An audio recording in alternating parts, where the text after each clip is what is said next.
Gure gaurko protagonistak Andoni Carlosena eta Andoni Aguirrezabala.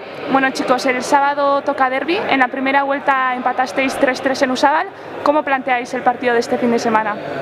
Bueno, un derbi al fin y al cabo siempre es especial, ¿no? Y más un derbi de esta categoría que al contrario hay amigos de la cuadrilla y bueno, pues lo planteamos tácticamente de una manera similar al resto. Luego sí que los nervios y la intensidad del partido sí que es mayor, pero las ganas está claro. Por lo demás.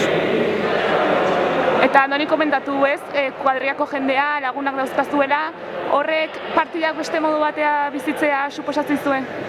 Bai ez, nahi gaina espezialki Ibarrako izan da, pero ez da Ibartar gutxo de equipo, baina bueno, hor gehatzegana antzako bentsat espezialagoa Ibarra Tolosa pikorren batik.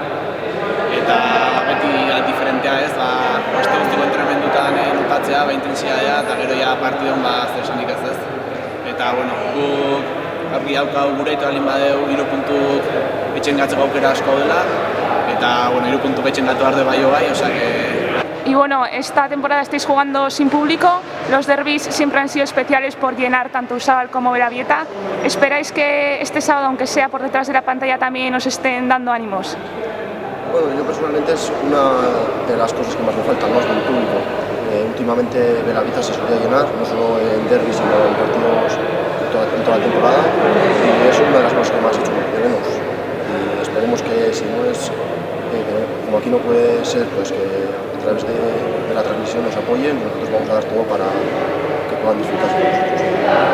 Hoxe, gehien bat behar esaten da, ez azkenen baina azkenan bai notatzea denula bestetan baino animo gehiago eta horrek sekulako indarra ematen zigur. Baina bueno, situazioa batana da eta horren kontra ezin ez herrin, da bueno, bakigu hain herrikotar natan da hasiela transmisio jartzen, osea que seguro apoioa notatuko dela nola baita eta Tolosarra igurren batean.